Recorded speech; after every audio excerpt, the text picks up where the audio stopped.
Welcome everyone, my name is Josh Demetrovich and I am the Coordinator for Career Mentoring and Internships with the Center for Career and Professional Development. Today I'm going to be navigating you through a Career Portfolios workshop and hopefully give you another tool that you can add to your toolkit. So today's agenda, real briefly, we're going to talk about what a career portfolio is, why you may need one, and then the development, assembly, and utilization of a career portfolio. So what is a career portfolio? In layman's terms, it's truly a collection of documents, but those documents, they really make those intangibles that we always speak of in a cover letter, resume, or face-to-face interview. We make them tangible with this career portfolio. So it's truly a summary of documents, highlights, and it does a great job of explaining who you are, what you've done, and what you hope to do.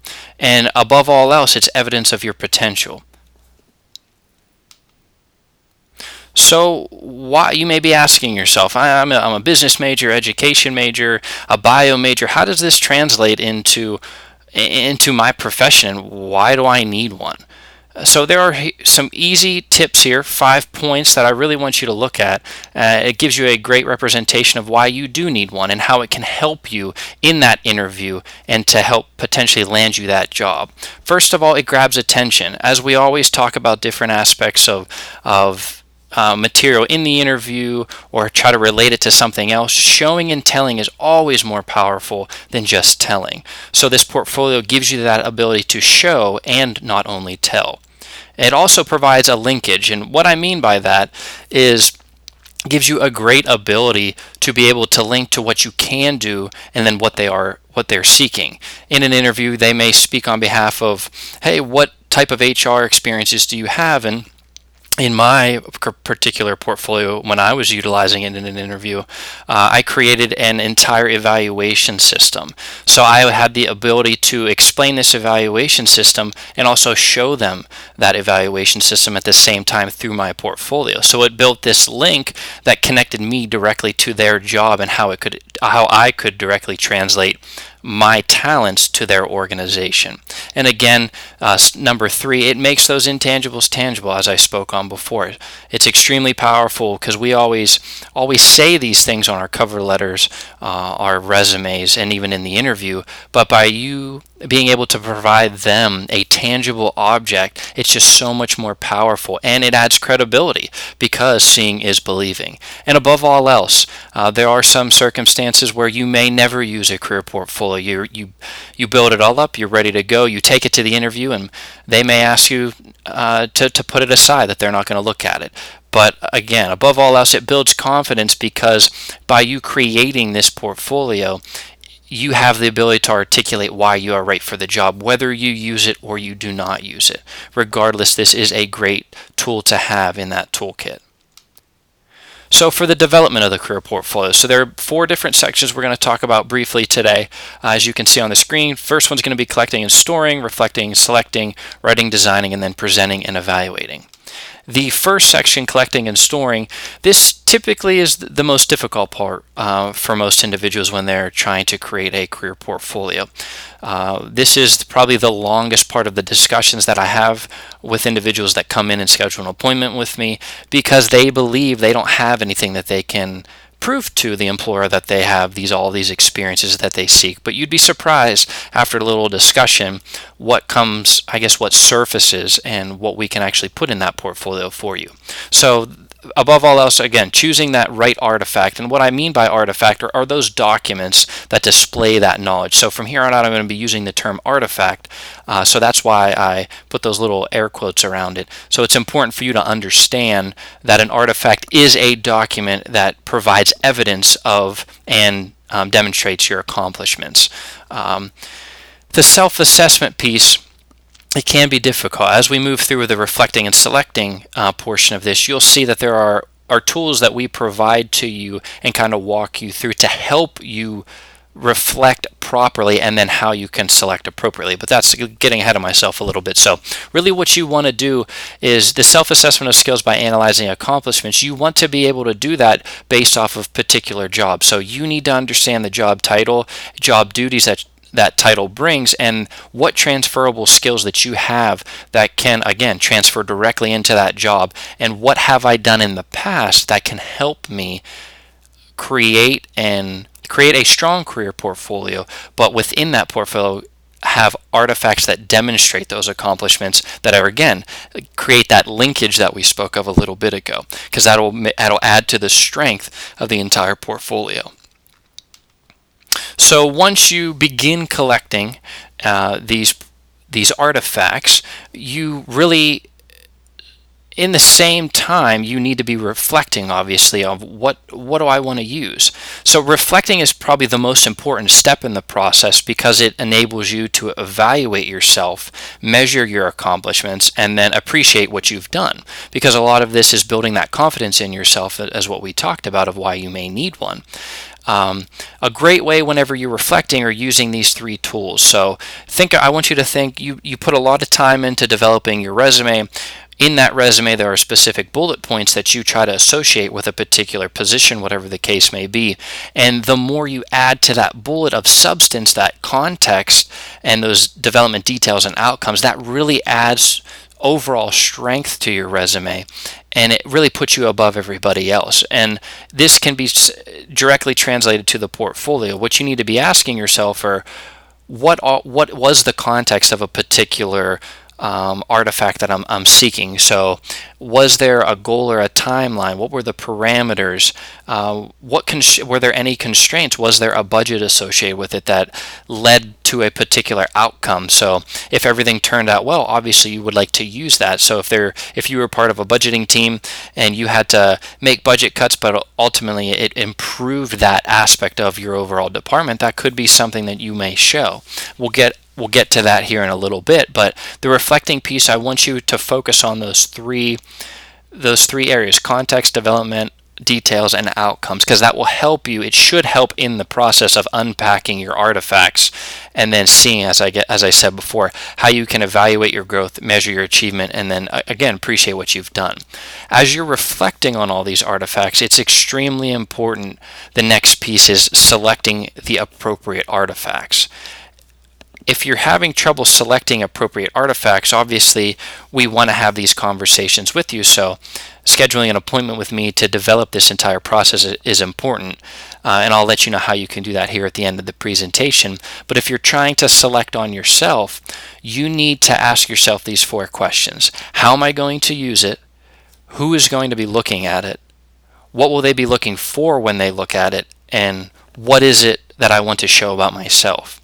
Because the last thing you want is to place an artifact within your portfolio that has no meaning. Same thing on your resume. You're not going to put things on your resume that have no meaning for that particular job that you're seeking. No different with the career portfolio. The career portfolio, I always tell the audience, that needs to be able to stand on its own. For instance, a lot of education majors, and whenever you're going out to the field, those prospects, they're going to be interviewed typically with a panel. And in that panel of individuals, you may have your career portfolio and you may be utilizing it and speaking on its behalf, but it may leave your hand and go into somebody else's hand. And then the interview may continue. So your career portfolio needs to be able to stand on its own. And it comes back to the selecting process. As you're selecting the appropriate artifacts, you need to make sure everything is relevant in that document, and make sure that everybody can understand why it is there and what they are looking at whenever they actually are looking through your portfolio. Extremely important part. So as for the writing and designing piece, this is something that you can do ahead of time before you make an appointment with me to really go through the nuts and bolts of everything. This can be in a format of either hard copy or digital copy. We can assist you in either one of those. For the rest of the presentation, I'm really going to focus on a hard copy. So with that hard copy, we really suggest using a 1-inch white 3-ring binder. You want to use something white, black, something very plain, nothing too crazy. Again, you want the focus to be on you, not your portfolio, but it needs to be clean, crisp, and precise, that portfolio. So white 3-ring binder is the way to go. When you purchase that 3-ring binder, it's always good to have those sleeves on the front of the binder that you can provide a customizable cover page. And that's important because what you can do is, as you prepare for each interview, if you're going into another one, you can remove that old cover page, update the new one to put, for instance, the logo of the company, the individual you're going to speak with, or the department, the date, time, location, all these types of things, so that way the interviewer and the company believe you created this portfolio for them. Although you may, obviously, as you know, you're creating it for all these different interviews, but they believe, and they will believe, that you did all this work for them, and that only add to your credibility, which is good. So within the actual portfolio, you'll want to create a table of contents and tabs to be able to separate it, color coordinate it. That's what's in mine. And as I spoke of before, you want to make sure this table of contents gives the reader the ability to easily navigate it for the purpose of, again, as I spoke of, if the individual is looking at it on their own, they need to be able to see who Josh is without Josh actually explaining the portfolio to them. It's going to be extremely important. If there is any confidential information in there from a previous employer or department, whatever the case may be, you really want to make sure you have a statement of originality and confidentiality in your career portfolio. My statement of originality and confidentiality is on the very first page. As soon as you open it, you'll see it. And the purpose of that is to show that you understand the importance of confidential information. And if there is confidential information, again, make sure you get approval from your organization that you can use that material in your portfolio. Extremely, extremely important piece of that. So for instance, we've helped speech pathologists, and for them, they usually create a lot of materials for their sessions and their clients. So photocopying to create collages really works for them because there's just a vast array of different types of things that they've created. So by being able to piece everything together, it can still show, and you'll be able to articulate to them what you've done. And that, again, showing is extremely powerful. So being able to provide that is just another good example of what you can do instead of putting every single piece of material that you ever created in there, because you want this to be crisp and clean and not this 1.5, 2 inch thick binder. We want to keep it to that 1 inch, and it can fill up very quickly for some individuals. So that's just photocopying is a great idea to be able to create collages. This next piece, you never ever want to include original documents, and there's a couple reasons for that. One, the biggest reason is that you may lose the portfolio. You could be walking into an interview and you drop it in a puddle and everything gets ruined. So you want to make sure that you're keeping these confidential pieces of information secure and backed up in another location. But then again, if you have in mind, I have my degree, I have a transcript, and then my diploma. And that diploma, I want to make sure the good one's up on the wall, so I provided a copy so that, again, it makes those intangibles we talk about tangible. So never include original documents, and you always want to make sure you place those documents in protective sheet covers, not only for security, but again, when you're looking at each individual page, you can have the ability to store extra copies within each of those sheet protectors. Good rule of thumb that we indicate to a lot of individuals is that you keep around 3 to 5 extra copies within each sheet protector, because you never know when somebody may say, hey, I'd really like that. Could I have a copy of that, of an extra copy of your resume or an extra copy of your transcript, whatever the case is.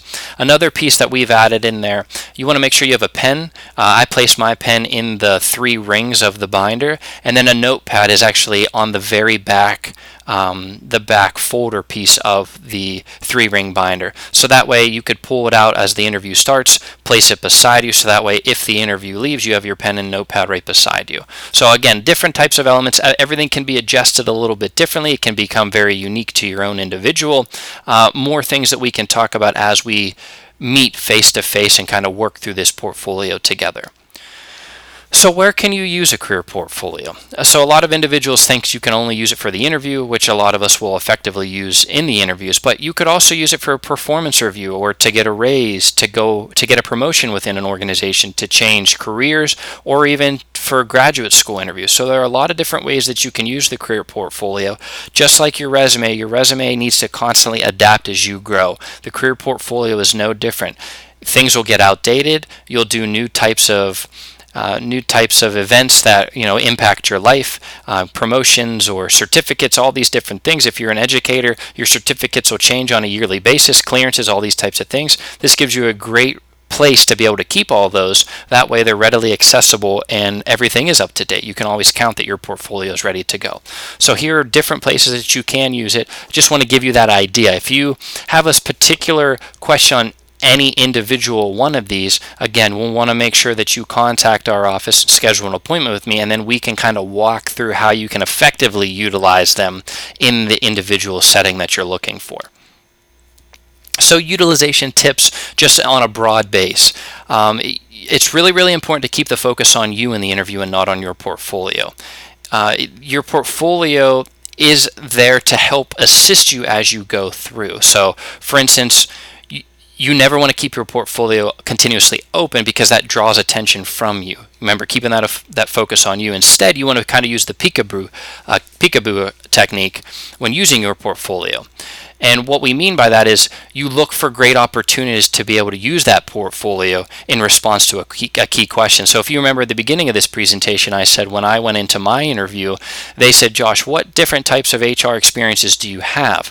That is when I knew in my head I had a sample, a live example within my portfolio of an evaluation system that I created for a department, and I effectively utilized it. So I said, would you mind if I pulled out my portfolio? I'd like to explain to you and show you the evaluation technique that I created. And it was very, very powerful. So that is that peekaboo technique that you can use. But again, when I was done, I closed my portfolio and set it aside. You do not want to use it as a crutch. So if you, above all else, you just fall back on it, that's not what we want to happen. We want, again, to keep the focus on you and not your portfolio. And any time that you get into your portfolio, you want to always make sure that you explain the relevance of the documents that you're presenting. You're going to be excited that you pieced all this together. We had an individual that we worked with over the winter, and she came in and she said, I created this portfolio, I went into the interview, and they told me you can set it underneath your chair, we're not even going to look at it. And she was devastated, and she looked at us like, that's not what I thought, I put all this hard work into it, I just wanted to show everybody. But there may be those circumstances where you don't get to show everybody what you've created, but that's okay, because again, it builds that confidence that we talked about. So don't get discouraged if that happens, but if you begin to show people your portfolio, make sure you're showing them documents that they actually want to see, and then there's relevance behind it. Just don't walk them through every single piece of it unless they ask you to. So again, these utilization tips will talk more in depth of how you can effectively utilize it per that individual circumstance that you're walking into, interview, grad school, whatever the case may be. This is one of the end things I want to talk to you about. So perception is everything, as we know. People build this understanding of who you are very quickly whenever they meet you. And what I've learned through the research that I've done and through employers that have seen individuals utilize a career portfolio in the interview, they see that the individual utilizing this portfolio really differentiates themselves from everybody else, because it shows initiative, that you took the time, you are prepared, and you are organized to create a portfolio like this. Because again, it is that collection of artifacts, and it shows that you are serious and that you are interested. And it gives you a great ability to articulate those intangibles from the resume, proving to them that you're not kidding on that resume, that this is legitimate, that I am legitimate, and I am confident, and that I am ready to go. So perception plays a big role in this, and that career portfolio will help in that perception piece. Lastly, I just want to talk to you about maintenance. So this is something just like your resume, as I touched on before. You want to ensure that each record and artifact is always up to date. We know things change. Older items, they need to leave, so you archive them, and you want to add to the new ones. Just make sure it's cleaned up, it's polished, you review it before you go in, you know which sections are which. It shouldn't be an issue because you created it, but sometimes these little things go to the side and we forget, because again, just like on your resume, you want to make sure everything's clean and organized. The career portfolio is the same. You want to make sure everything's proper, it's ready to go, because it is a direct reflection on who you are as an individual. And lastly, make sure you always back up your portfolio electronically. Save everything to different hard drives just in case you do lose it. It gets stolen, it gets ruined, whatever the case is. You always have everything backed up electronically. So that was a very brief rundown of career portfolios. If you would like, you can always schedule an individual appointment with myself with the Center for Career and Professional Development. You can call, email, or stop in. We're in 419 Bechtel.